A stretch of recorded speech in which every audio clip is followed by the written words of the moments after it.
Listo, perdón. Pues ahora sí, empezamos. Les voy a dar una breve introducción sobre DBF. De nuevo les doy a todos la bienvenida y muchas gracias por venir a esta clase de inteligencia artificial. Nosotros somos DBF. Para los que ya nos conocen, van a escuchar un poquito más de nosotros y los que no van a tener una idea un poquito más clara en 5 minutitos. Les contamos que somos una escuela de programación que nació en México y ya está presente en varios países y ciudades de Latinoamérica. Estos son algunos reconocimientos que recibimos en los últimos años por parte de el Banco Interamericano de Desarrollo como el mejor bootcamp de América Latina. Tuvimos también este reconocimiento de Redbox, de la revista Forbes, como una de las 30 promesas de negocios del 2018. Y este mismo año fuimos y somos parte del programa Google Developers Launchpad Accelerator, que estamos ahí en una aceleradora con Google. Hemos graduado en nuestros 5 años que tenemos de existencia a más de 4,500 alumnos en 105 generaciones y además este año lanzamos el máster en coding, que me da mucho gusto ver que hay uno de nuestros alumnos, uno de los participantes de esta clase es alumno de nuestro máster, así que bienvenido Iván y a todos ustedes también. Por otro lado, les quiero mostrar aquí este mapa de Latinoamérica. Las ciudades que están resaltadas en morado son donde tenemos presencia física con escuelas y sedes presenciales para clases.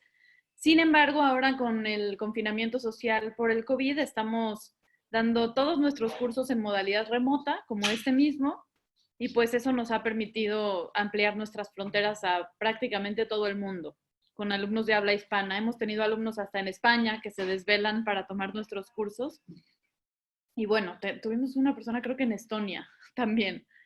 Estas del lado izquierdo están algunas empresas que han confiado en DBF en dos formas. Por un lado, nos han pedido capacitación para su personal en temas de tecnología y por otro lado, se han acercado con nosotros porque están buscando talento para contratar y buscan a nuestros exalumnos o a nuestros egresados, tanto de los cursos como en un futuro próximo del máster, para que se integren a sus equipos. Aquí nos gusta mucho mostrar este slide por la diversidad que hay tanto en el tamaño de las empresas como en los giros en los que trabajan, ¿no? Pueden ver, están desde educativos, bancarios, procesadoras y productoras de alimentos, startups más recientes como Rappi, como Green, como Corner Shop, etc. Y también por la misma situación que estamos viviendo ahora en el mundo, DBF está apoyando a toda nuestra comunidad de alumnos con becas de hasta el 60% en nuestros cursos remotos. En un ratito les voy a poner el link a donde pueden solicitar una beca para que lo tengan en el chat. Y nuestra próxima generación de todos los cursos que les voy a mostrar en unos momentos empieza el 22 de junio ya. Esto es de lunes en 8. Esta es nuestra oferta de cursos. Algunos de ustedes ya nos conocen y me imagino que ya también han tomado algunos. Sin embargo, este mes estamos estrenando 2 cursos nuevos para el 22 de julio. Les voy a hablar un poquito de todos para los que no han escuchado de ellos. Hasta arriba están las cintas blanca, roja y negra. Esos son nuestros cursos de programación. Y la única diferencia que hay entre ellos es el nivel de conocimientos o de dificultad que tiene cada cinta. La cinta blanca es para personas que no tienen ningún conocimiento ni experiencia previa en programación y quieren empezar desde cero a aprender los lenguajes principales como HTML, CSS3 y JavaScript. La cinta roja es el nivel intermedio y la cinta negra es el nivel más avanzado. Después está nuestro curso de Introducción a Data Science, nuestro curso de Inteligencia Artificial, que justo ya teníamos uno, pero fue rediseñado y renovado todo el programa por Quique Díaz, nuestro fundador, a quien vinieron a escuchar hoy. Y ese es uno de nuestros estrenos del 22 de junio. Por otro lado están los 2 cursos enfocados en diseño, que son UX y UI Ninja. Uno es la experiencia de usuario y otro es el diseño de interfaces. Y los 2 de marketing, que son marketing digital, que ya tenemos también un rato con este curso muy popular enfocado en campañas de marketing online. Aquí vemos todo el funcionamiento de Google Ads y de Facebook, además de pues, todo el manejo de una campaña, presupuestos, perfiles, etcétera. Y el otro programa nuevo que les comenté que estamos estrenando dos es el de e-commerce. E-commerce marketing está enfocado en crear tiendas online específicamente. Entonces, uno es para crear la tienda y el otro es para promocionar tanto servicios como productos en Internet. Y bueno, este es un slide que nos gusta mucho mostrar para platicarles que ya tenemos 3 generaciones de cursos remotos de alumnos, casi como 400 alumnos graduados, muy satisfechos. Varios de ellos repitieron, porque como ven, pues algunos cursos son secuenciales, otros son independientes, pero bueno, tenemos varios alumnos que han tomado más de una generación con nosotros. Y este slide expresa también la diversidad de las personas que estudian con nosotros, ¿no? Pueden ver ahí diferentes edades, diferentes sexos o géneros y pues toda la multidisciplinariedad que hay en los grupos. Vienen personas de diferentes áreas a aprender de tecnología. Aquí hay un poco de información más detallada y más técnica, que la voy a pasar rapidísimo. Y también les quiero decir que cualquier pregunta o curiosidad que tengan de cualquiera de nuestros cursos me lo pueden expresar con mucho gusto por el chat y yo les voy a mandar la información más detallada. Pero bueno, aquí vemos rapidísimo que, como ya les comenté, los cursos comienzan el 22 de junio y aquí están detalles de horarios que son distintos, ¿no? Los de programación son un poco más intensivos de lunes a viernes y todos los demás son 2 días a la semana, dependiendo del que elijan. Puede ser martes o jueves o lunes y miércoles.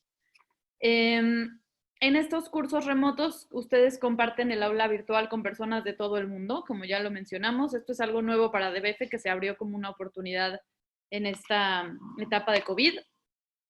Y surgen muchas dudas con qué es un curso remoto y entonces es el momento de aclarar que los cursos remotos son completamente en vivo, en tiempo real, no son clases grabadas y están hechas para simular lo más cercano posible la experiencia presencial, para que ustedes tengan oportunidad de interactuar con sus compañeros en tiempo real, de expresar sus dudas con el profesor en tiempo real y casi todo como si estuvieran en un salón de clase. Si se pierden de alguna de las clases, estas sí se quedan grabadas con disponibilidad limitada solo para ustedes, pero lo que nos gusta mucho de esta experiencia es que es prácticamente en vivo. Y esto ayuda a desarrollar habilidades digitales que se necesitan hoy más que nunca, como aprender a trabajar desde casa, tener equipos remotos, ser flexible y adquirir pues herramientas técnicas o tecnológicas para las oportunidades laborales que ustedes estén buscando. Además, estamos trabajando también con Campus, que es una plataforma de educación diseñada y hecha por nuestro equipo de tech en DBF. Y ahí ustedes pueden ver sus avances, pueden ver sus temarios, pueden ver ejercicios, consultar temas que hayan estudiado en clase, todo está ahí. ¿Cómo inscribirme? Lo más fácil y rápido que pueden hacer es llenar una solicitud de beca para que tengan un precio más accesible con el 60% descontado. Ahora les voy a copiar también este link en el chat, como les decía. Y además tenemos también esta modalidad de paquetes. Los paquetes pueden combinarse al gusto del cliente, como ustedes quieran. Por ejemplo, aquí está Data Science e Inteligencia Artificial. Y en lugar de la beca del 60%, si ustedes adquieren 2 cursos, se les hace el 65%. Aquí está el ejemplo de Data con AI, tanto en pesos mexicanos como en dólares. Pero como les decía, los pueden combinar como ustedes quieran. Y si quieren de 3 cursos en adelante, en lugar del 65 se les hace el 70% de descuento, ¿vale? Entonces, si necesitan cualquiera de estos links o un temario más detallado de cada curso, con gusto se los mando también por chat. Aquí hay otro ejemplo de paquete, e-commerce con marketing digital para que tengan la tienda y la promoción. Bueno, pues aquí dice que pueden personalizar sus paquetes y lo que ya les explicaba, 2 cursos con el 65% y 3 con el 70%. Además, hay que estar al pendiente de nuestras redes sociales o preguntarme o al mail de DBF, porque cada mes tenemos clases de prueba gratuitas de cada uno de nuestros cursos para que ustedes puedan ver la dinámica y de qué se van a tratar, como como el curso de hoy. Y este link del test está más orientado a personas que quieren estudiar programación y todavía no saben bien cuál de nuestras cintas sería la más adecuada para ellos. Sé que ustedes están aquí por inteligencia artificial, pero si alguno tiene curiosidad de cuál es el nivel adecuado para ustedes, o si conocen un poquito ya de programación, pero no saben si están en un nivel intermedio o básico, este test les puede ayudar. Ahora también les copio el link en el chat. Y me parece que es todo. Como les decía, nos pueden seguir en redes sociales para enterarse de nuestros eventos, de nuestras clases de prueba, promociones, etcétera. Y listo. Muchas gracias por venir. Ahora sí, les cedo la pantalla y el micrófono a Quique Díaz, que es uno de nuestros fundadores de DBF y es también el que diseñó este curso de inteligencia artificial que estamos reestrenando con fecha de inicio el 22 de junio. Para los que vienen por primera vez, como pueden ver, todos tienen sus micrófonos apagados para llevar un mejor orden, pero el chat está abierto para todos ustedes, para cualquier pregunta que tengan respecto a la clase que va a dar Quique, respecto a los cursos que estamos ofreciendo. Y aquí estamos para ustedes. Si no respondemos durante la charla, vamos a repasar todas las preguntas al final para que nadie se quede con dudas, ¿vale? Bienvenidos otra vez y ahora sí te cedo la palabra, Quique. Buenísimo, muchísimas gracias. Bueno, voy a presentar mi pantalla ahora mismo.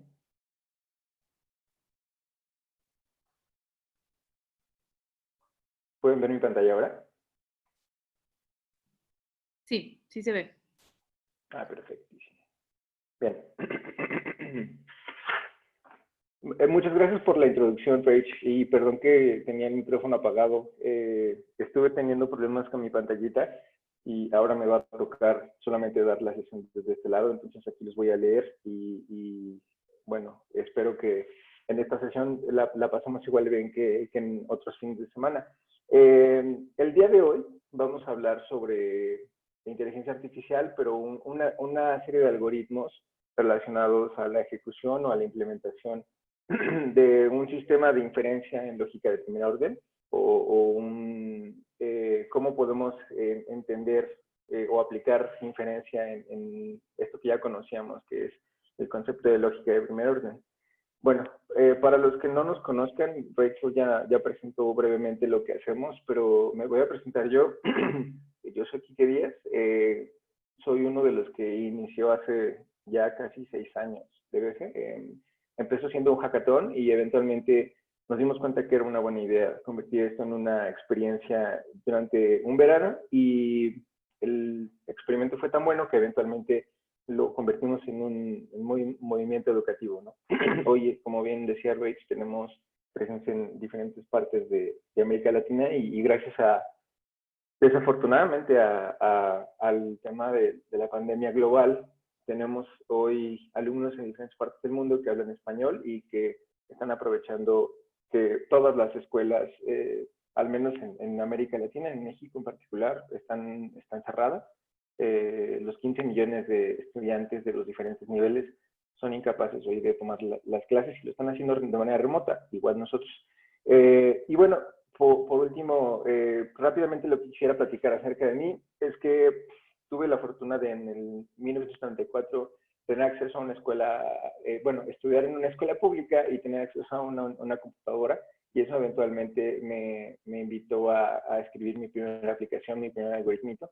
En ese entonces, bueno, lo que diseñé fue un pequeño dibujo que hace una tortuguita en un dialecto de Lisp que se llama Logo. Después, bueno, eso creo que me movió y me cambió para bien, porque eventualmente a los 15 años me empecé a meter a temas de tecnología y cuando estaba todavía en la universidad empecé junto con unos amigos una comunidad de programadores Android que eventualmente se volvió la más grande del mundo. Hoy en día todavía sigue operando, es un Google Developer Group, es el GDG Android Plan, que hoy todavía mes a mes organizan sus eventos. Y bueno, lo último que he estado haciendo es justo trabajar en DBF, pero como bien mencionaba Rach, el último trabajo que he estado desarrollando internamente en DBF junto con varios compañeros del equipo e incluso varios colaboradores externos, es justo este esfuerzo de aprender, primero que nada, inteligencia artificial, porque consideramos que en la oficina, en el equipo de ingeniería, consideramos que es súper importante y muy valioso entender cuáles son los algoritmos más importantes y qué clase de soluciones podemos diseñar basadas en inteligencia artificial para nuestro negocio, para nuestros alumnos, y eventualmente también transformarlo en productos para consumo interno que eventualmente nos den el conocimiento para justo tener estas clases. Entonces, por un lado, la verdad es que así como cuando empecé a programar en Android y construí esta comunidad, que fue completamente un proceso autodidacta, estas sesiones semanales también buscan lo mismo. De hecho, las clases que estamos organizando o estas sesiones sabatinas están inspiradas en este libro que se llama Inteligencia Artificial, un enfoque moderno.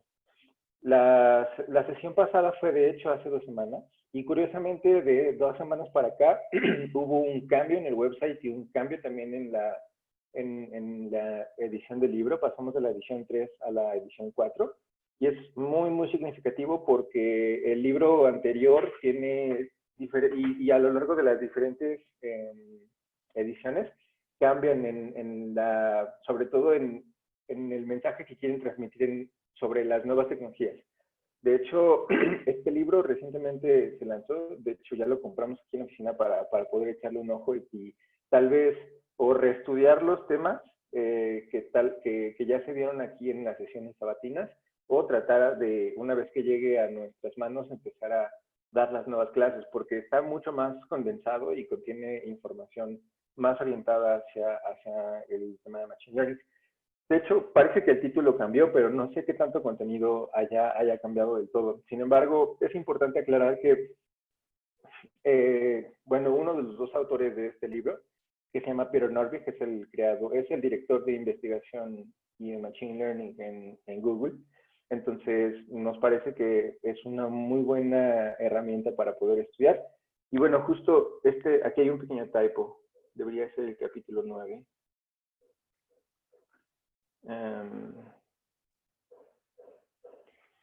Sí. Listo. Y bueno, como les mencionaba, o sea, la idea un poco es utilizar estas sesiones para compartir, para aprender internamente y para eventualmente ofrecer un contenido que sea de muy buena calidad y que pueda estar orientado hacia la industria. Es muy valioso mencionar también que a nivel personal tengo bastantes años programando como ingeniero de software. Entonces, lo que mejor sé hacer es escribir software. Ahora lo que me toca o lo que estoy sintiendo que está sucediendo en este momento de nuestra carrera en DBF es que estamos documentándonos para volvernos más fuertes en áreas que tal vez nos podrían complementar y un poco fortalecer este desarrollo, este deseo interno de que cada alumno pueda encontrar intereses diversos y pueda tratar de blindar con tecnología sus soluciones. Entonces, bueno, sin más, esta es la agenda del día. Son 4 temas, está bastante simple la sesión de hoy. Primero vamos a dar un pequeño repaso sobre la lógica de primer orden para aquellos que no pudieron acompañarnos hace 2 semanas. Vamos a hacer un pequeño debrief y vamos a explicar de qué fue la sesión pasada. Después vamos a hablar de digamos que 3 procesos y 3 diferentes conjuntos de algoritmos o técnicas que nos ayudan a resolver o a implementar o a poder hacer inferencia en la lógica de primer orden, ¿vale? La primera se llama instanciación universal y unificación. Son 2 diferentes algoritmos que sirven para 2 diferentes cosas en todo el proceso en el cual involucra el tema principal. Después vamos a estudiar 2 tipos de algoritmos, uno que se llama forward chaining y otro que se llama backward chaining. Primero, entender un poco el concepto, después vamos a hacer una pequeña... vamos a tratar de convertirlo en un lenguaje que sea fácilmente expresable por una máquina de inferencia. Y A partir de ahí, bueno, lo que toca finalmente es probar y ejecutar una resolución para entender si podemos resolver el problema o no. En este caso, el ejemplo es una sentencia que nos da el libro en el capítulo 9 y todo el proceso va a estar relacionado a ese tema. Después de la prueba de resolución, vamos a poder tener espacio para preguntas y respuestas. Sin embargo, es muy valioso que si están ahora mismo pudiendo teclear, lo hagan y se sientan cómodos de poder compartir todo lo que quieran. Desde dudas hasta si encuentran typos o algún error, algún problema, por favor, háganoslo saber, con todo gusto estamos para ustedes, para todos y todas. Entonces, bueno, ahora sí, hablemos del repaso de la lógica de primer orden. Voy a cerrar el chat por ahora porque no me está dejando ver muy bien. También está el pequeño video. Solo déjenme verificar que todo esté bien. Sí, perfecto. Ok, bueno, entonces el primer tema que les quiero recordar a todas y todos es sobre cómo evaluamos un algoritmo o cuáles son las 4 características más importantes de evaluación de un algoritmo. Y también aquí vale la pena agregar el concepto de un algoritmo, pero en esencia es un conjunto de instrucciones que el concepto de un algoritmo es un conjunto de instrucciones que permite a una computadora resolver un problema. Recordemos que este libro lo que hace es darte mucho contexto histórico relacionado a las ciencias de la computación y bueno, también tenemos que saber y entender que nuestras computadoras, por ejemplo, que se pueden expresar en un teléfono móvil, son mucho más poderosas hoy en día que lo que hace 20 años, ¿no? De hecho, podemos calcular que nuestros teléfonos móviles pueden ser de 1000 a 10,000 veces más potentes que la computadora que hizo que los humanos pudiéramos llegar al espacio.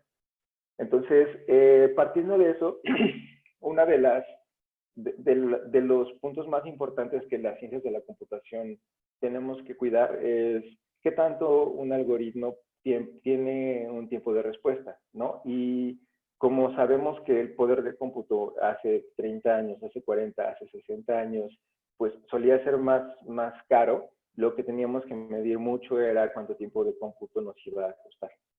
Tanto no sé si podrían medirse en horas o minutos, pero el hecho de que hoy tengamos computadoras personales más bien se debe a un fallo en el sistema que a un diseño, ¿no? A un problema o a una implementación de diseño de fondo. Entonces, son 4 las variables que determinamos para medir un algoritmo y se dice que los mejores científicos de la computación o los mejores programadores somos aquellos o son aquellos, no creo que sea ni de lejos soy el mejor, yo creo que soy el más novato de todos y el que va a estar aprendiendo de todos, soy un entusiasta. Pero los mejores programadores y programadoras buscan cómo hacer que su algoritmo siempre tenga una respuesta lineal en función de la complejidad. Y para eso utilizamos 4, digamos que características. Por un lado, podemos determinar si un algoritmo es completo o no, dependiendo si puede estar procesando, digamos, muchas capas de información que pueda ser redundante y que pueda determinar que es completo o que se puede computar o se puede responder a través de simple lógica y simple cálculos matemáticos, ¿no? Optimalidad, es decir, ¿cuál es el tiempo de respuesta óptimo dado un problema especificado? Y por otro lado, como mencionábamos, tiempo y espacio. El tiempo se mide con cuántos ciclos de computador o cuántos ciclos de respuesta está tomando una ejecución. Y el espacio representa cuánta memoria en el disco requiere para poder calcular, ¿no?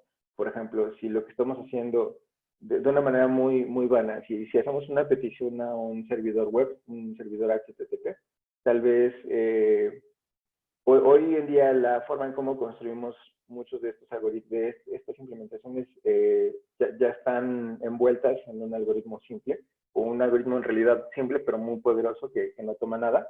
Pero si nos tocara construir nuestra propia implementación, tendríamos que medir el tiempo como en el segundo en el cual empieza la ejecución hasta que puede responder. El espacio representaría cuántos espacios, digamos, cuánta memoria está guardando por ese cómputo. y la optimalidad significaría un cálculo de tiempo por espacio. Y bueno, lo que tocaría sería el concepto de optimalidad, o lo que tratamos de entender con optimalidad es como el momento en el cual, o de todas las posibles opciones, cuál es la que más rápido puede tener menos tiempo y menos espacio de ejecución, ¿vale? Ahora, otra ponderación u otro tema que tenemos que tener muy claro es la percepción de lo que te da el libro de inteligencia artificial sobre cómo ven y cómo formulan un problema. Para eso hay 5 diferentes categorías o 5 diferentes grupos de datos o de información. Primero es el estado inicial, es decir, un problema, o desde que estamos en el capítulo 2, mucho de lo que se habla es sobre el estudio de los agentes inteligentes. O sea, es el estudio de la inteligencia artificial desde la perspectiva de los agentes inteligentes. ¿Y por qué desde los agentes inteligentes? Bueno, porque es lo más cercano a cualquier función, a cualquier método que estemos construyendo cuando estamos haciendo o estamos escribiendo código en cualquier lenguaje de programación, y porque al mismo tiempo es la forma más, digamos, es la forma común en la que hoy se hace en los algoritmos de regresión lineal y de machine learning, que son a veces tan exitosos hoy en día. Todos ellos parten de esta misma premisa. Entonces, se requiere entender que la formulación de un problema se diseña desde la perspectiva de un agente inteligente, es decir, si pues, quieren verlo como un robot, pueden verlo como un robot, pero lo que haría instintivamente cualquier agente que tenga vida o que sea capaz de poder tomar decisiones es percibir su ambiente, percibir su estado, ¿no? Entonces, lo que tocaría definir es cómo es el estado inicial del problema. Después, cuáles son el conjunto de acciones o las potenciales oportunidades o alternativas que la gente puede identificar, ¿no? El modelo de transición, que en este caso representa cuáles son las posibles consecuencias de ese proceso, del conjunto de acciones. Por otro lado, existe el concepto de función de validación de objetivo, que es nada más una banderita para poder determinar si ya llegamos al final de la meta, si ya llegamos al estado final de la resolución de un problema. Nosotros podemos determinar el estado inicial, pero para poder determinar que ya se completó este cálculo y que se puede resolver, tiene que ser a través de una verificación de que ya llegamos a la meta, ¿no? Y también el costo del camino, que es muy similar al concepto pasado del cual hablábamos, de optimalidad. Ahora, por otro lado, respecto a la lógica de primer orden, hay solamente 4 diferentes temas de los cuales quiero conversarles. Tengo que hay un en mi chat. Abel Mendiola pregunta, los agentes que mencionas aquí, ¿qué son los mismos agentes que utiliza Wolfram para modelar sistemas? Wow, la verdad es que no estoy seguro, estimado Abel, porque no conozco Wolfram Alpha, ni el lenguaje, ni lo que está construyendo Stephen Wolfram. Soy muy fan de lo que hace y soy muy fan también de cómo vive su vida alrededor de su computadora y literalmente tiene una caminadora para poder hacer ejercicio mientras está trabajando. Súper ñoño, pero desafortunadamente no tengo experiencia utilizando su plataforma y sin embargo podemos investigar, si nos da tiempo al final podemos meternos a verificar qué es lo que está, cómo lo utiliza y podría pensar que sí. De hecho, el estudio desde esa perspectiva no lo implementaron ni lo inventaron ni Rawson ni Norvig. En realidad fue Nielsen, si no me equivoco, en el 88, quien Nielsen y otros cuantos hablaron del estudio de la inteligencia artificial desde los agentes inteligentes, porque también nos permite medir fácilmente cuánto costo de computación nos está tomando el que pueda ser o responder ese agente, ¿no? En este caso es muy interesante porque aquí lo que tenemos que analizar es el tiempo de respuesta, y mientras más, digamos, si somos capaces de crear un agente inteligente que tome mucho tiempo, pero que la respuesta no sea buena, es un algoritmo de muy mala calidad, y lo que tendríamos que identificar es cómo hacer para que el tiempo de respuesta en milisegundos sea menor. Pero bueno, si quieres lo podemos checar en otro momento, estimado Bel. Gracias por la pregunta. Y gracias por estar aquí, por cierto. Parece que eres de los que vienen todos los fines de semana y que están aquí pendientes y también en el máster. Entonces, enhorabuena, estimado. Bueno, respecto a la lógica de primer orden, respecto a la lógica de primer orden, voy a cerrar el chat porque otra vez no me está dejando ver. Existen 5 diferentes, digamos, piezas. Si lo ven como un Lego, como un juego de Lego, un pequeño rompecabezas, tendríamos 5 diferentes tipos. Por un lado existen los símbolos, que son como las unidades atómicas o los elementos más pequeños de representación de elementos o de información. Términos, que son lo que se denomina diferentes, de hecho, no más, está un poquito más adelante, aquí está, los términos, por ejemplo, funciones constantes o variables, que son lo que hacen normalmente es definir una conducta hacia un elemento. Normalmente, la lógica de primer orden, una de las cosas que hacen muy bien es tratar de expresar la mayor cantidad de verdad hacia un fenómeno, y es algo que es algo que no solíamos tener o que no habíamos estudiado sino hasta hace 2 semanas, y justo tenemos, de hecho, la sintaxis, lo que está tratando de expresar son el universo potencial de diferentes opciones, ¿no? Voy a regresar tantito. Símbolos, términos, sentencias atómicas, sentencias complejas y cuantificadores. Voy a ir para acá rápido y me regreso después a la siguiente para explicarles un poquito de qué va. Este cuadro lo que está expresando un poco es el universo de potenciales opciones cuando estás hablando sobre lógica de primer orden.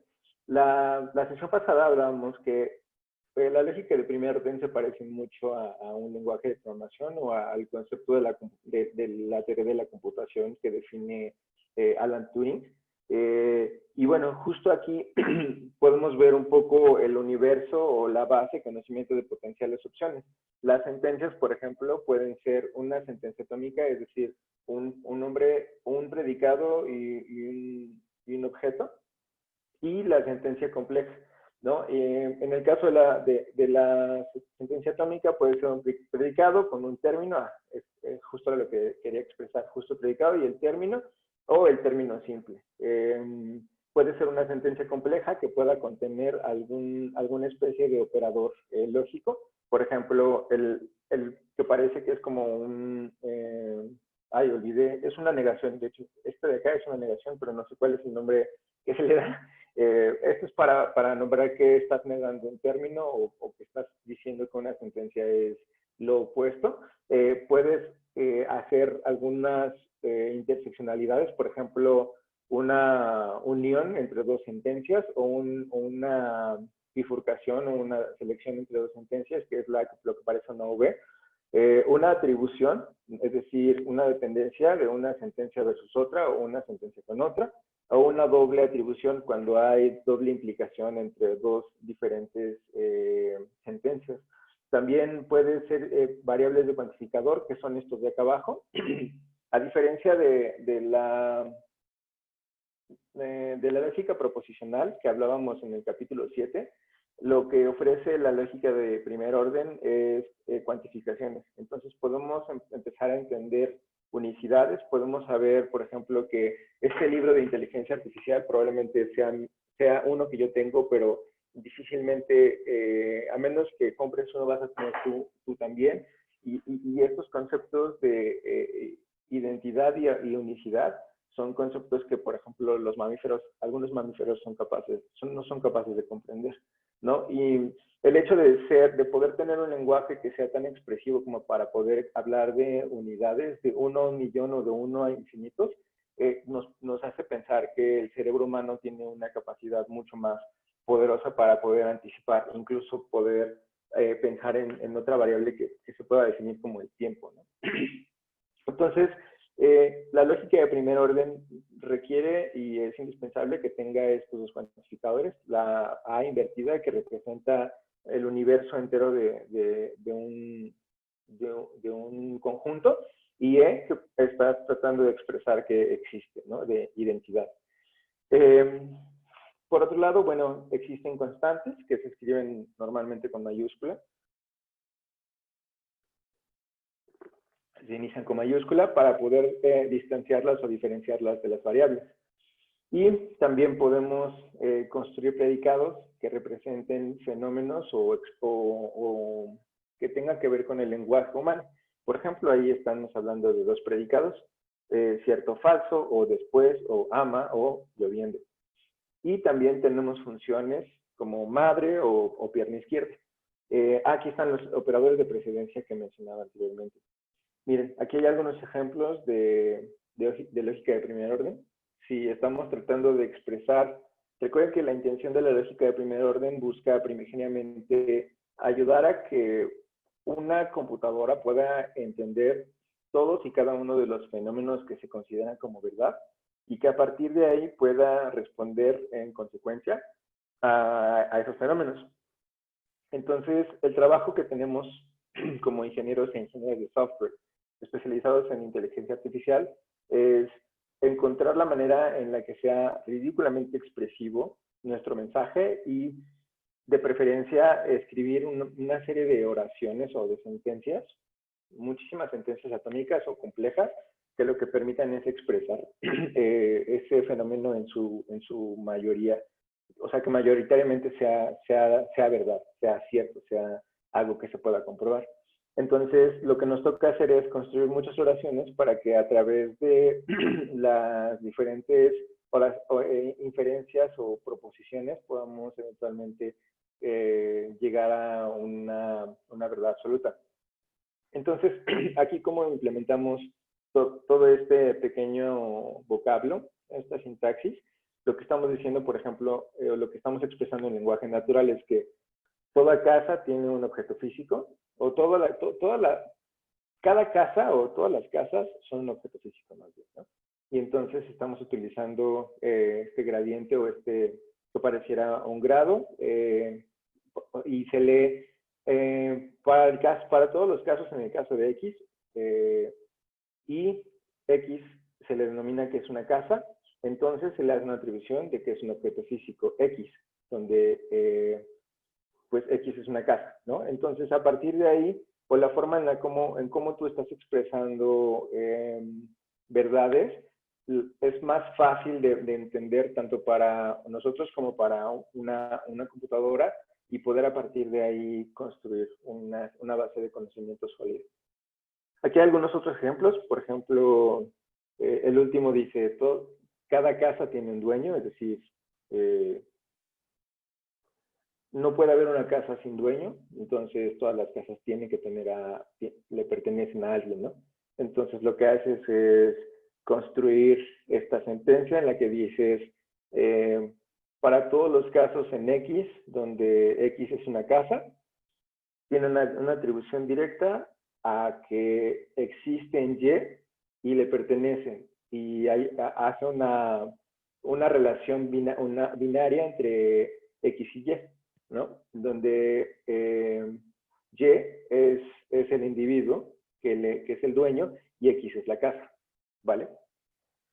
Ok, y justo la intención de nuestra lógica de primer orden y del diseño de la lógica de primer orden, que por cierto la primera persona que implementó lógica de primer orden en sistemas basados en sistemas expertos y después algunos otros algoritmos de inteligencia artificial fue el mismo creador del MIT Media Lab.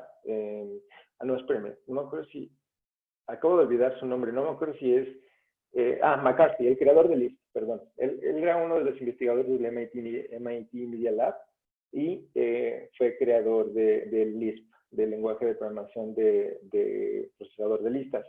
Entonces, bueno, lo que trata de expresar este diagrama simbólico es un poco el tipo de relaciones que un humano en un segundo podría determinar rápidamente o que puede identificar por el simple vistazo de sus ojos y su cabeza conectada con su cerebro conectado con su cabeza, perdón, su cerebro conectado con sus ojos y respondiendo bajo el estímulo de tal vez cientos de miles de coronas con cientos de miles de personas y tal vez el conocimiento de que algunas personas pueden ser reyes, ¿no? Y que tal vez Ricardo y Juan, o Richard y John, son hermanos y que eran también reyes y que todos tenían una pierna izquierda. Todas estas inferencias muchas veces para nosotros ya hasta parecen obvias, porque si sabes que es un humano, entonces lo que a veces hasta nos parece raro es cuando no tienen una pierna, que de hecho también es dogmático. Pero bueno, lo que trato de expresar es que nuestro cerebro funciona de una manera mucho más poderosa de lo que nosotros podríamos procesar, porque nuestras mentes en este momento son capaces de entender símbolos como esos o cosas incluso cada vez más complejas que muchas veces para una computadora son difíciles de procesar.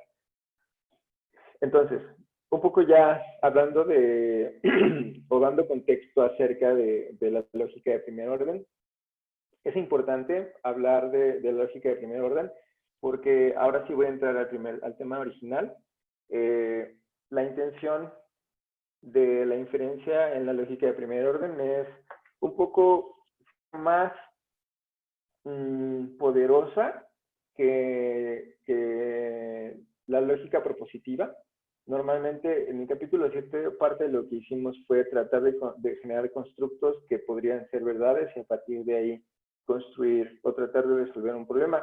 Recordemos también que otro tipo de, digamos, de algoritmos que hemos estudiado es el cómo resolver un sudoku, en donde tiene 3 dimensiones diferentes que se tiene que ponderar para determinar en dónde corresponde un número, y a partir de ahí, una vez que se resuelve una incógnita, la forma en cómo resuelves, pues es un encadenamiento, ¿no? Una vez que resuelves un problema, puedes fácilmente resolver el resto.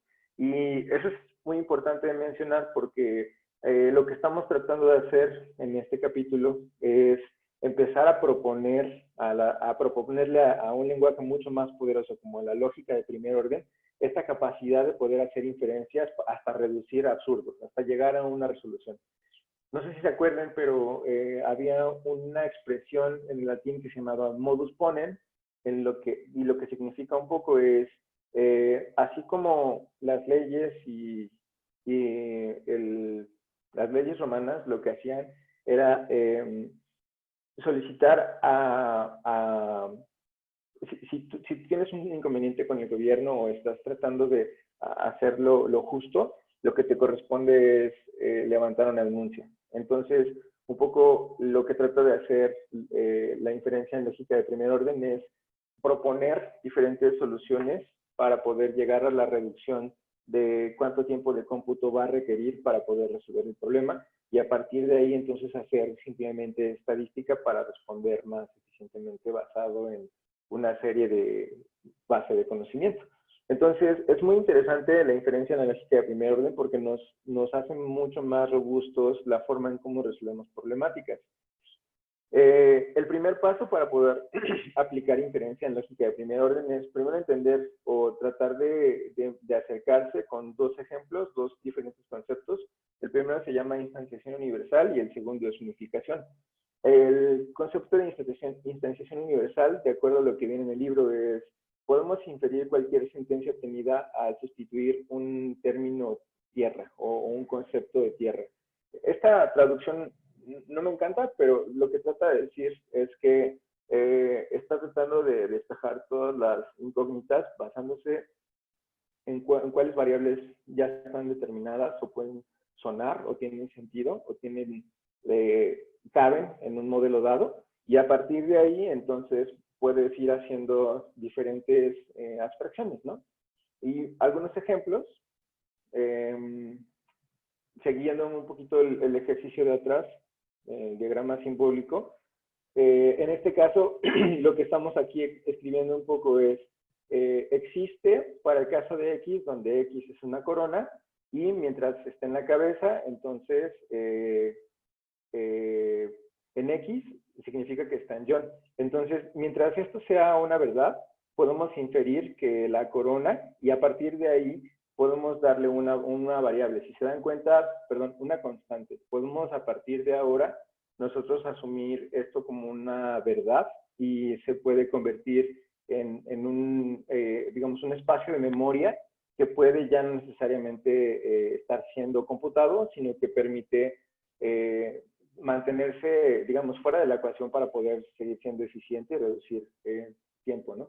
Entonces aquí lo que haríamos es, o lo que podemos inferir, es que la corona, ahora que se llama C1, sí está en la cabeza y está en la cabeza de John, entonces es su corona. Esta es la forma, digamos que esta es una reducción al absurdo para poder reducir o instanciar de manera universal. La instanciación universal, en realidad, tal cual como su nombre lo indica, es eso. Te ayuda un poco a tratar de encontrar en qué momento tienes algunas reglas o algunas sentencias que están duplicadas y cuando tú puedes hacer inferencias, el tamaño de tu cuerpo, porque una de las cosas importantes de mencionar es que la lógica de primer orden se ve preciosa, es chulísima, a mí me fascina, está expresando, no nada más puede expresar diferentes objetos y las diferentes relaciones, por ejemplo, una mesa está debajo o más bien un vaso de vidrio está, o un frasco está encima de una mesa y también en esa mesa está otra computadora, ¿no? Una computadora. Entonces, no nada más puedes expresar relaciones, sino que puedes hablar de cuantificación, si existen o para todos los casos, ¿no? Eso es algo muy valioso, pero aún así se requieren muchísimas, digamos que sentencias. Entonces, cuando tú haces instanciación universal, lo que estás haciendo es crear una serie de inferencias para evitar que te toque volver a computar lo que una y otra vez has estado analizando. Ese también es uno de los problemas que hemos estado verificando en capítulos anteriores. Tanto la satisfacción del problema, la constraint satisfaction problem también tiene una lógica similar, ¿no? Ahora, el otro concepto que quiero mencionar es el de unificación y también tratando de seguir lo que venía en el libro, habla sobre las reglas de inferencia removida requieren encontrar sustituciones que hacen diferentes expresiones lógicas que parecen idénticas. Un poco el concepto de Unify está tratando de poder encontrar oraciones que probablemente estén no nada más de este lado, no podemos crear variables, sino que además podemos crear unificaciones de diferentes oraciones que se están utilizando una y otra vez. Por ejemplo, en este caso, aquí estamos un poco construyendo este método, en el cual lo que estamos haciendo es verificar si John y Jane se conocen, ¿no? En este caso, el Unify está tratando de unir la relación que hay entre John y X, pero también entre John y Jane. Entonces, lo que dice a partir de ello, lo que infiere, es que se guarda como, digamos, un espacio en memoria para poder analizarse y poder computarse o calcularse. Y lo que estás tratando de expresar cuando existen, digamos, dos expresiones de conducta en la cual estás expresando que John y una variable X se conocen y que John y Jane se conocen, lo que puedes hacer es inferir que tal vez esa X es Jane bajo una sola oración, ¿no? También en el siguiente es un poco similar. En este caso, si John expresado o John siendo la variable X se conoce y Bill siendo la variable Y se conocen, entonces lo que haces es construir dos diferentes espacios de memoria en donde X representa a Bill y Y representa a John.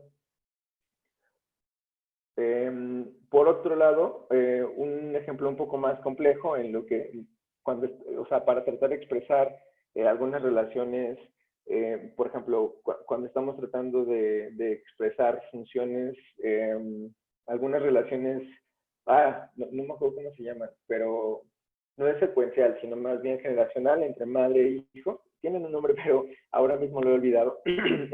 Lo que hacemos es, por un lado, decir, si John conoce en la parte X y también la madre conoce la parte Y, en donde la parte Y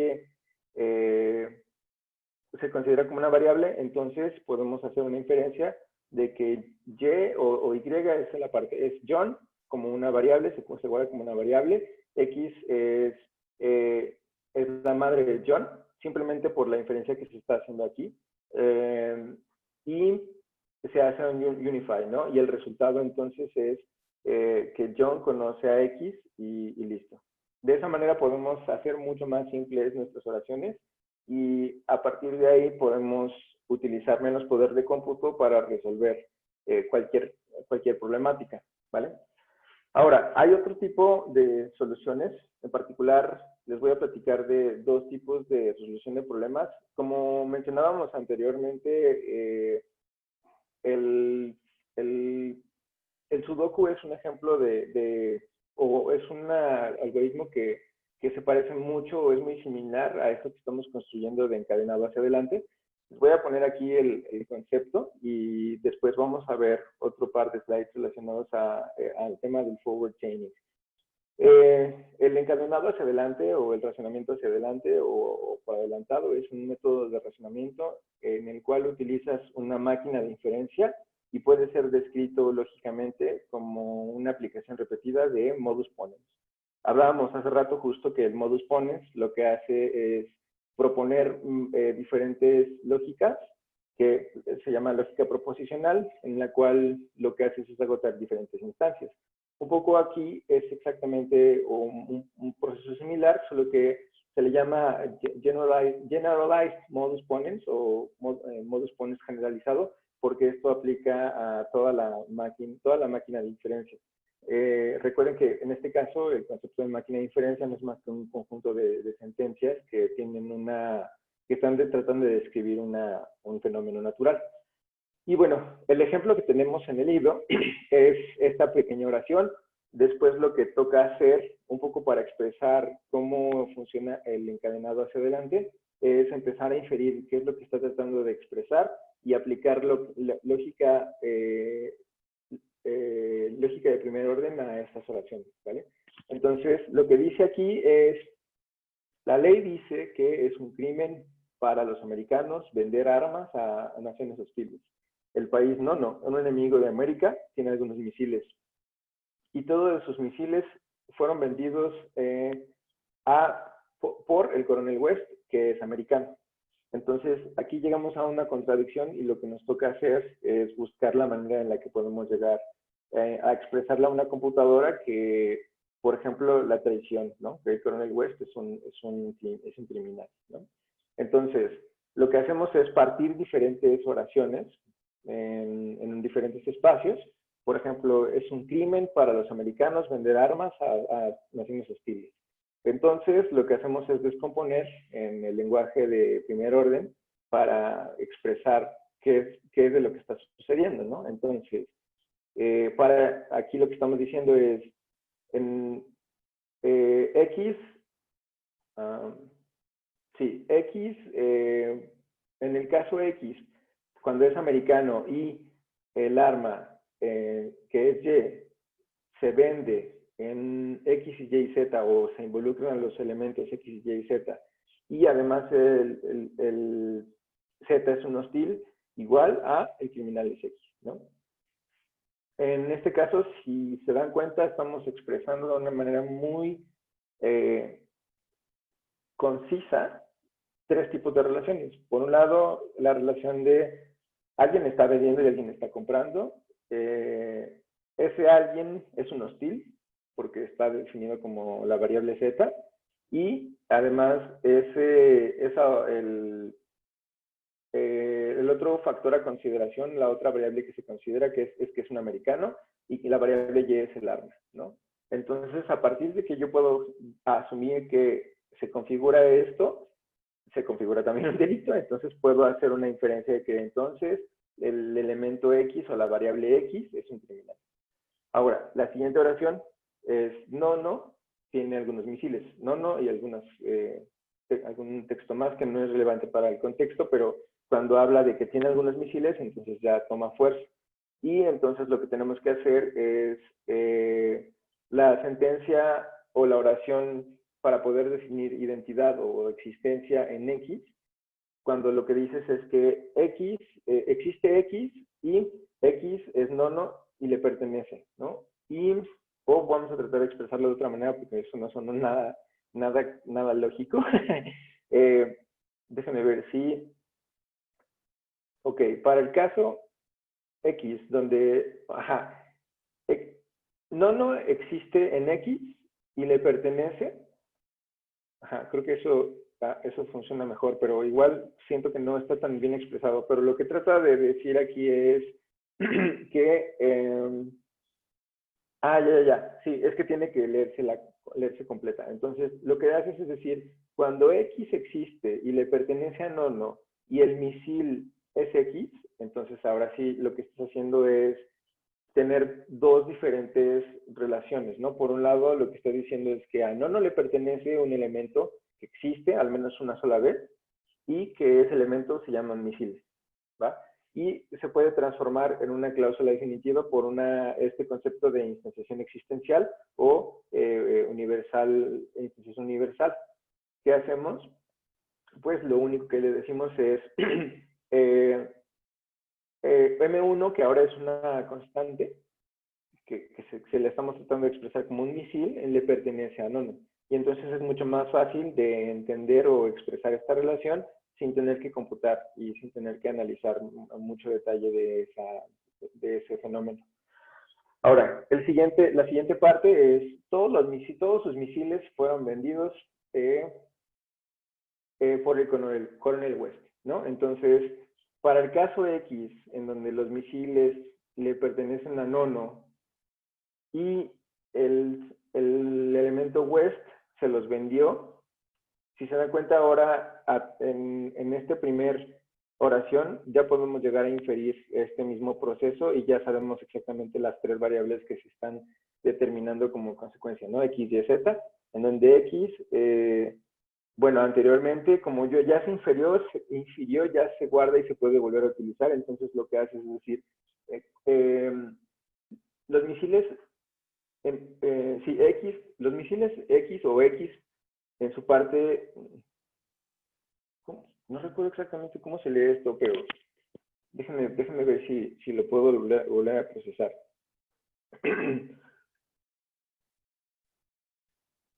Sí, cuando X es un misil y le pertenece a nono, entonces asumimos que quien vendió o la transacción que se desarrolló fue entre West, nono y X, en donde ya sabemos que ahora a partir de aquí, de esta oración, una vez que se procesa, sabemos que X es el misil, ¿no?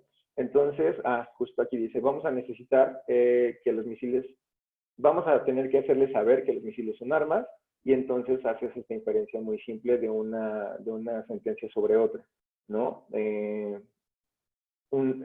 Cuando X es un misil, X es un arma. Entonces, ya lo único que tenemos que hacer son tres pequeñas oraciones. Se cuenta como hostil, entonces sabemos que es un enemigo, entonces lo que tendremos que construir es esta relación binaria o de dos elementos entre X y América, ¿no? Y donde ahora no sabemos por ahora quién es el hostil, y West, que es un americano, entonces hacemos otro predicado muy simple. Cuando West es americano, que ahí se considera como una verdad.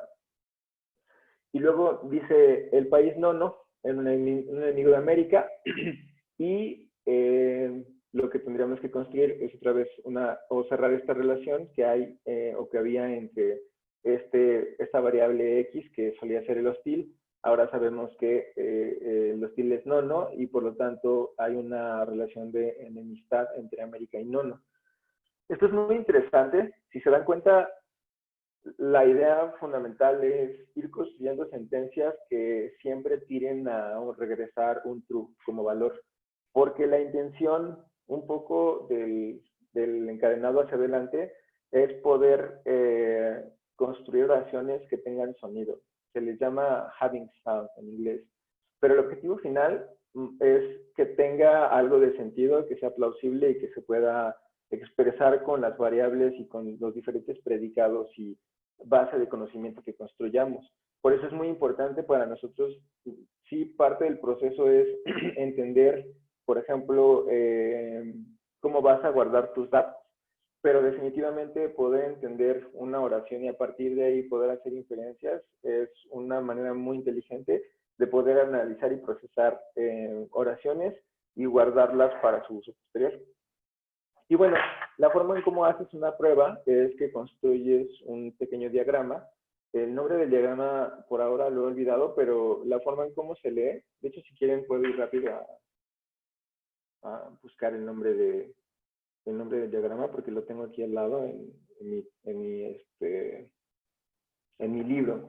Pero, ahora voy rapidísimo. Ajá. Dice, es un árbol de pruebas, o sea, nada más es para probar nuestra hipótesis. Entonces, la forma en cómo lees esta pequeño o esta inferencia lógica es,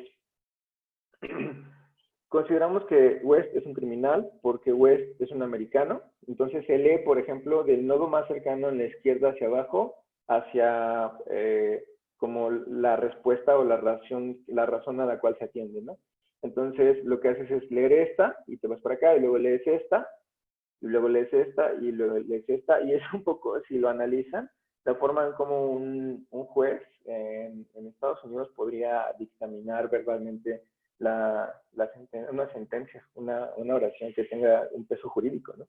Entonces, otra vez, asumimos que West es un criminal porque West es americano y hay ciertos misiles denominados M1 que se consideran armas, que tienen una relación con West, y también parece que estos misiles le pertenecen a Nono, que además fueron comprados o hubo una transacción entre West y Nono, y esa transacción, la relación o la implicación que tienen es que se transaccionaron misiles. Y por último, consideramos que hay no es un enemigo para América porque no es un hostil. Y a partir de ahí puedes inferir o puedes tratar de construir ya un árbol de pruebas que trate de darle sonido o darle una representación pictográfica de cómo se expresa el fenómeno basado en ciertos procesos, ¿no? Si se dan cuenta, por ejemplo, también algo interesante es que aquí hay una bifurcación doble, como mencionábamos, porque este método CELF o esta descripción de lo que está sucediendo en este proceso, este nodo, digamos, lo que está haciendo es recibir como parámetro quién es el criminal o quién es el que está vendiendo, quién está recibiendo y qué es lo que está pasando. Entonces, por un lado tienes que recibir misil y por otro lado tienes que recibir a Nono, pero el otro elemento que tiene un contacto directo con este nodo, pues es el criminal. Y el backward chaining es muy similar, se parece mucho. No vamos a entrar en detalle de cómo diseñamos y construimos las mismas oraciones porque la respuesta sería la misma. La única diferencia entre un elemento o un encadenado hacia adelante o un encadenado hacia atrás es las oportunidades que te ofrece uno del otro. El backward chaining de entrada tiene un problema de inferencias redundantes y ciclos infinitos. Por lo tanto, solo para poder hacer una correlación entre tres elementos, tiene que hacer 877 inferencias.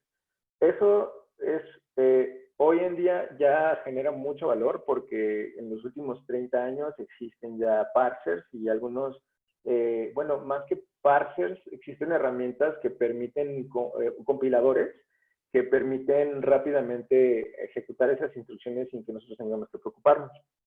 Imagínense que, por ejemplo, en Java tenemos una máquina virtual que lo que hace es, digamos que traducir todas nuestras necesidades como programador y, por otro lado, pues a la computadora le representa y le muestra el lenguaje máquina que solamente la computadora procesa y entiende, ¿no?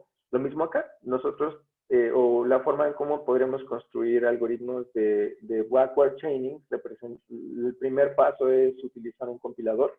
En el caso de Prolog, que es el lenguaje que más se utiliza como lenguaje lógico, programación lógica, tiene justo esta particularidad. Y algo también importante de mencionar es que el backward chaining lo que trata de buscar es una serie de sentencias que, como bien mencionaba, eventualmente se considere como true, o si lo ven creo que el ejemplo más cercano en la forma en cómo se diseña el backward chaining es como está más orientado no hacia el lenguaje, hacia la lógica de primer orden, sino hacia la expresividad, hacia el almacenamiento de la base de datos. Y creo que esa es la gran diferencia. De hecho, el backward chaining tiene, eventualmente, se construyó un lenguaje de programación que se llama Prolog, que justo su nombre es Programming Logical, y lo que busca un poco es tratar de construir, es de los, probablemente el único lenguaje que lo que hay, de lo que te ayuda o de la, digamos, finalidad que te ofrece es generar algunas inferencias estadísticas cuando estás tratando de analizar grandes cuerpos de información, sobre todo el poder que tienen estos lenguajes y estas herramientas. Por ejemplo, algo que derivó de esto fue Racket. Es un lenguaje que tiene un DSL muy poderoso. Es un lenguaje de programación que te permite extenderlo muy fácil, y el concepto de macros, que es el poder crear bibliotecas para uso propio o para uso de otras personas, es lo que más les ha permitido ser exitosos. Y Prolog ha sido el promotor más importante del backward chaining. Y nada, me parece que este es otro árbol de pruebas en el cual lo que estamos haciendo aquí, si se dan cuenta, es guardar poco a poco las variables. Déjenme ver si aquí estamos haciendo algo más o menos similar. Lo que hacemos es inferir que West es un criminal, y lo inferimos porque West es un americano, y si se dan cuenta aquí existen unos pequeños corchetitos para expresar cuáles son las variables o las constantes que se están guardando derivadas de las inferencias. Creemos que West es un criminal porque porque él era dueño de ciertos misiles que ahora se guardan como M1 en mayúsculas, que se consideran un arma, y también estos misiles se los vendió. Si se dan cuenta, es exactamente la misma lógica. La única diferencia que hay es, al menos en este árbol, es la forma en cómo estás expresando las diferentes variables. Y por último, para terminar el tema, ya tratar de, por primera vez, terminar a tiempo, vamos a hablar ahora de cómo podríamos verificar que esto tiene sentido o que esto es una verdad, ¿no? Es un hecho. Entonces, lo que te recomienda el libro es que una vez que ya tienes muy claro cuáles son, digamos, cuál es tu base de conocimiento, una vez que ya construiste todo este proceso y llegaste hasta acá, ¿no? En las oraciones, lo que toca hacer ahora es tratar de proponer un axioma. Propon, por ejemplo, y de hecho, este caso, lo que podrías hacer es decir que West no es criminal. Y a partir de ahí puedes ir haciendo una serie de pruebas hasta que se refute o hasta que se encuentre una inconsistencia en la lógica. Y a partir de ahí se considera entonces que se cierra o que se resuelve la incógnita, ¿no? El problema. Por ejemplo, aquí lo que estamos diciendo es, bueno, West no es un criminal. ¿Y por qué digo que no es un criminal? Cargas esta primera oración en la que dices que el elemento X no es americano, y además no tiene armas, y en su elemento Y, y además este V es un versus, entonces es o es americano o tiene un arma, o no vende y no se definen las tres variables o los tres elementos que se insertan, y no es hostil y es criminal, ¿no? Esa es un poco la forma en la que cambiarás la expresión. Y poco a poco lo que haces eventualmente es, a través de estas negaciones, poder ir llegando hasta el momento en el cual te das cuenta que hay una contrariedad, hay una falsedad de declaración, hay algo falso, algo que no tiene sentido, y a partir de ahí entonces puedes determinar que West es completamente un criminal. Vamos a tratar de ir poco a poco para ir ejemplificando y entendiendo de qué va, ¿no? Entonces, como no es americano, como West no es americano y el arma no es, o más bien no hay un arma en Y y no se vende, no le pertenece a West y no es hostil, entonces aquí ya estamos guardando que American es West. Como ya supimos, dado la oración, o sea, hay que tratar de contrapuntar, digamos que estas lógicas con lo que estamos tratando de entender en la base de conocimientos. Entonces, como esto es una falsedad, porque West, esto regresaría falso, entonces, como West sí es americano, entonces esto se guarda que es falso y se considera que West es americano. Y a partir de ahí se va como procesando todas y cada uno de los elementos que son verdades y no, hasta que llega al punto en el cual, déjame ver exactamente el punto de quiebre.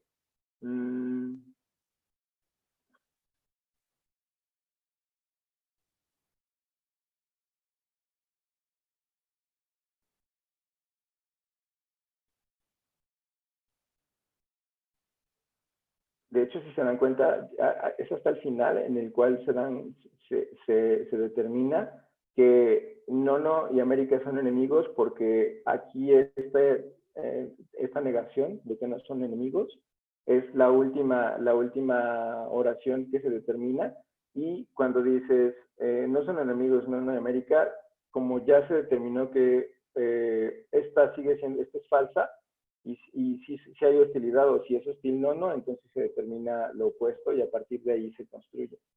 Está un poco difícil de leer pero como lo vamos leyendo es así, y a partir de ahí se lee la oración siguiente y luego vas para abajo y luego se lee o se derivan consecuencias de que se lee esta oración, vas hacia acá y se lee esta otra y así hasta que eventualmente llegues a la resolución.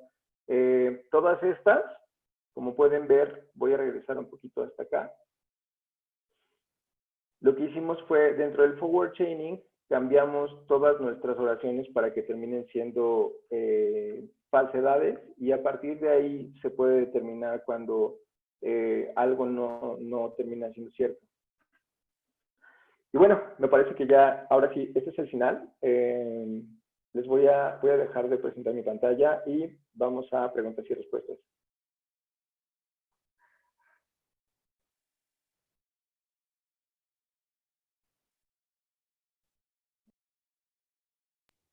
Quique, gracias. Me mandaron una pregunta por privado que dice si este curso está incluido en el máster.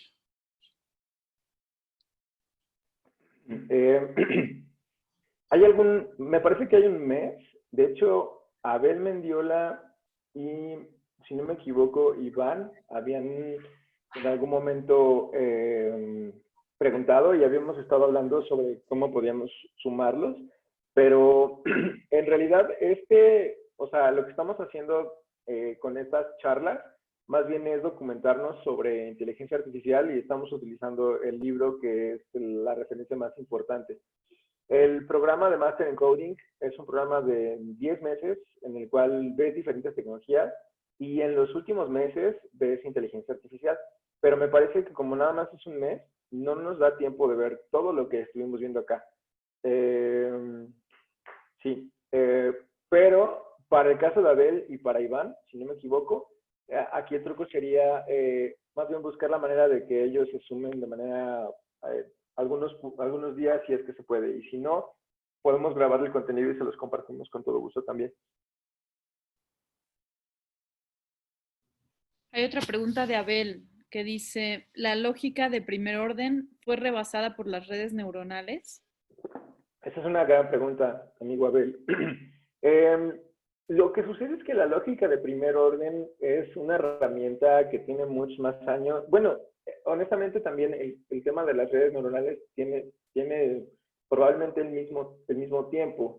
Yo creo que más bien lo que tratan de hacer es resolver diferentes problemas. O sea, las redes neuronales lo que hacen muy bien y el problema que resuelven es bajo ciertas características de un problema, que incluso pueden ser características que tengan etiqueta o no, que se puedan identificar por humanos o no. ¿Qué tanto se parece o cómo puedes crear o cómo expresas un modelo que se parezca a una serie de datasets, ¿no? Un conjunto de entrenamiento?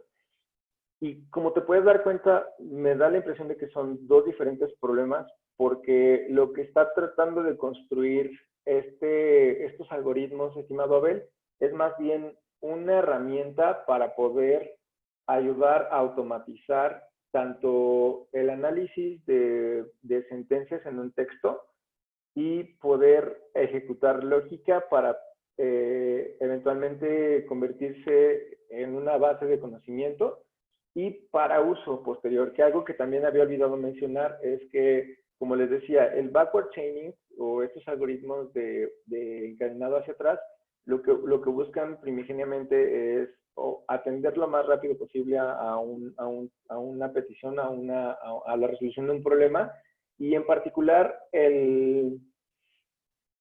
lo que me gusta del backward chaining es que bueno, se le llama programación dinámica, pero no, programación lógica. Y lo que creo que hace muy bien es expresar o tratar de ofrecer una herramienta más para poder encontrar la verdad en una serie de oraciones. Si te das cuenta, son dos diferentes problemas que son, digamos, diferentes algoritmos, diferentes herramientas. Un poco, déjenme ver si les puedo poner un ejemplo. Yo siento que es difícil poner a competir el backward chaining o algoritmos de inferencia lógica de primer orden con redes neuronales, porque la lógica de primer orden busca poder hacer entendimiento de procesamiento del lenguaje natural versus, por ejemplo, lo que trata de resolver las redes neuronales o la regresión logística, que es como la versión chiquita y más simple de las redes neuronales. Son dos diferentes. La regresión logística lo que trata de hacer es, bajo cierto concepto o cierto conjunto de reglas o de parámetros, pues cuál es la relación de una variable sobre otra. Entonces, ponerlos a competir suena un poco injusto, porque es como si quisiéramos poner a competir, por ejemplo, un martillo versus un serrucho, ¿no? Los dos funcionan para dos cosas diferentes y los dos para un carpintero funcionan increíble. De hecho, si no tienes uno, es un problema, ¿no? Si no tienes uno y lo necesitas, es un problema. A ver, mismo también está preguntando otra, ¿no? Ambas tratan sobre un mismo fenómeno, la inteligencia humana, ¿quién replicarla? Sí, es verdad, o sea, es un problema complejo, dado que los humanos por sí mismos somos complejos, ¿no? Pero, por un lado, si te das cuenta, la lógica de primer orden y la inferencia en la lógica de primer orden, la inferencia es tratar de entender el por qué los humanos expresan lo que expresan y a partir de ahí inferir verdades y hacer más eficiente, más robusto la búsqueda de verdad. Y sí, totalmente está orientado hacia el entendimiento del lenguaje humano, definitivamente. Y las redes neuronales lo que hacen muy bien es un proceso de aprendizaje, o sea, bajo cierto conjunto de datos, qué tanto se parece esta respuesta o no. Y digamos, reciben una serie de variables para poder determinar de qué tan, o sea, para poder determinar el ambiente o el problema general, pero al mismo tiempo, en el caso de una red neuronal, esas características nunca jamás nadie las sabemos, porque normalmente la cantidad de características tienden a ser en números de miles, ¿no? Y eso es lo que tiene bonito, por ejemplo, el Deep Learning. El Deep Learning, a diferencia del Machine Learning, es que lo que tiene es que hay muchas más capas de profundidad que ni siquiera nosotros o no nos interesa ver o no es importante ni relevante entender.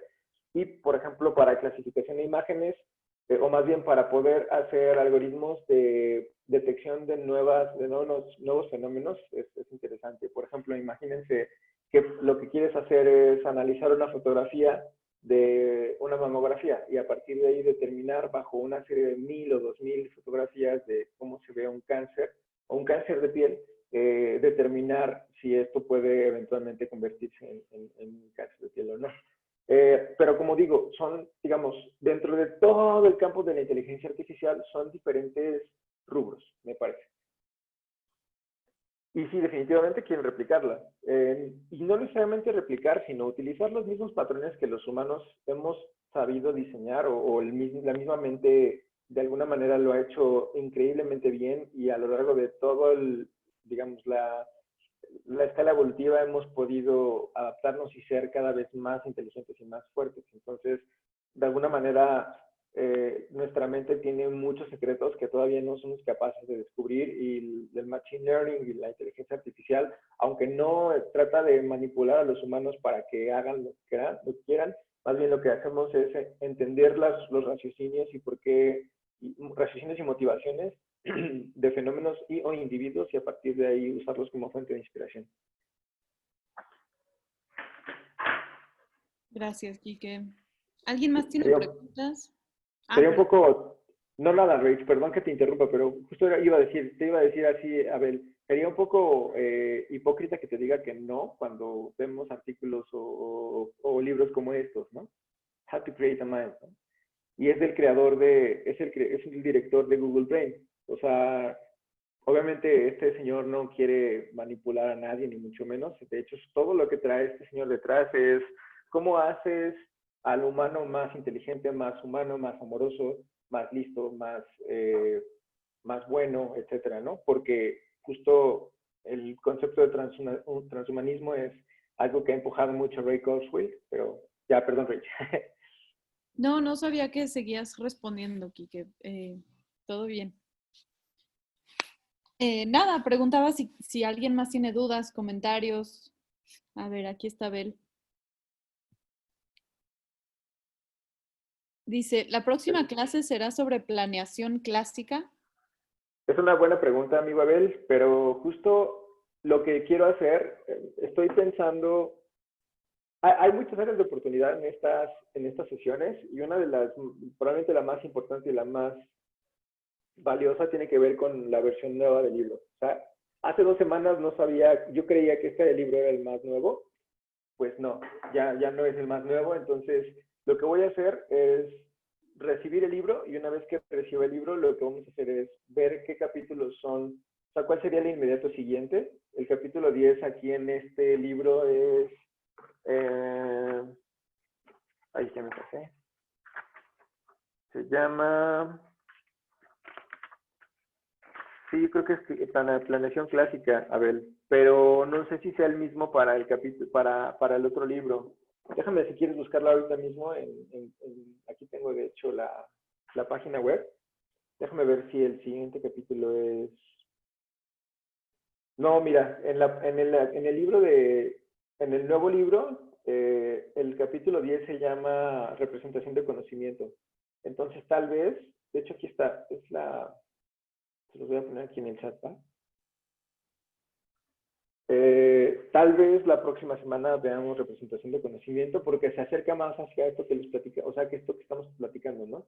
La planeación clásica es muy valiosa, pero regresas al tema de los horn clauses y acyclic problem solving. No me acuerdo cómo se llaman ese tipo de problemas, pero Apache Airflow para poder rápidamente encontrar problemas de limitantes de constraints. Se llaman constraint. Ah, déjame buscar rápido.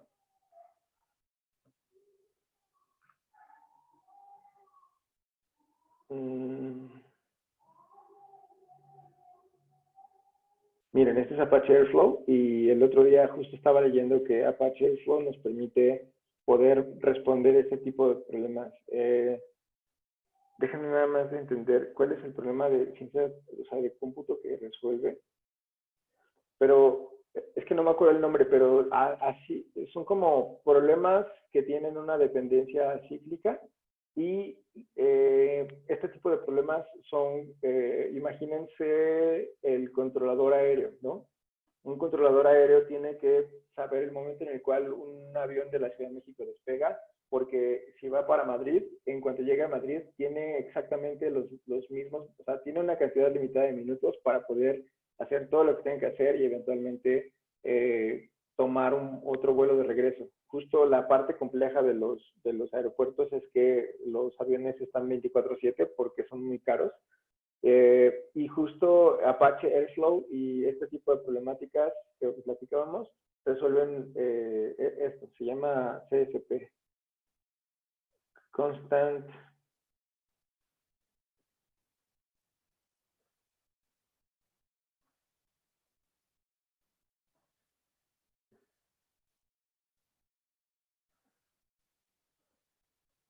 Aquí está. Constraint Satisfaction Problem, o sea, problemas de satisfacción delimitantes. Justo, ¿no? Y Apache Airflow lo resuelve muy bien. Son problemáticas de tipo, como el sudo que hablábamos, para poder hacer planeación. Entonces, sí, esto está más lejano a lo que estamos viendo ahora mismo, por eso no creo que sea buena idea, mi estimado Abel. Pero la verdad es que el libro no lo compré recientemente ayer, o sea, literalmente ayer que estaba estudiando para la presentación, me di cuenta que ya existe la versión nueva y me pasó que en 2 semanas pasaron de la versión 3 a la versión 4, entonces ya compré el libro para tenerlo y poder basarme en eso. Además de que me parece que está un poquito más reducido y tiene mucho más trabajo de edición. Eso es como muy claro para mí.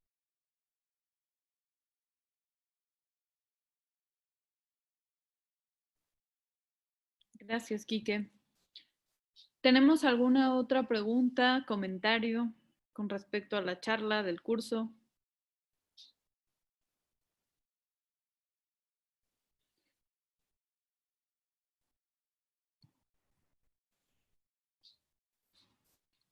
¿Listo, chicos? Parece que no. Vale. Órale, no había visto que por aquí hay mucha banda buena onda. Está el buen Eladio. Ay, se acaba de salir. Sí, ahorita. Gracias, Iván. Pues gracias a todos los que se quedaron hasta el final. Todavía tenemos chance de responder algunas preguntas si ustedes tienen. Y si no, podemos dar por concluido, a menos de que Quique quiera agregar algo más. No, solo agradecerles a todos y todas por estar una semana más. Y nada, hoy anduve muy perdido en los conceptos porque no he dormido bien, pero les prometo que la próxima semana voy a llegar con más contenido y espero que disfruten tanto como yo de preparar este contenido también. Está bien, Quique. Pues como dijo Quique al principio, estamos aprendiendo juntos, ¿no? Este es un proceso como conjunto de aprendizaje, así que ahí vamos, entre todos. Pues muchas gracias. Gracias por venir. Nos vemos la próxima semana y los esperamos también en el curso de inteligencia artificial. Nos dará muchísimo gusto tenerlos por ahí. El curso está menos intenso, por cierto, entonces, porque estamos viendo más bien problemas y creación de prototipos con herramientas ya existentes. Pero definitivamente ahí los esperamos y muchísimas gracias a todos y todas por estar acá. Un abrazo y bonito fin de semana para todos. Gracias, Rach. Gracias por acompañarnos. Un abrazo a todos. Gracias, Quique. Nos vemos. Bye bye.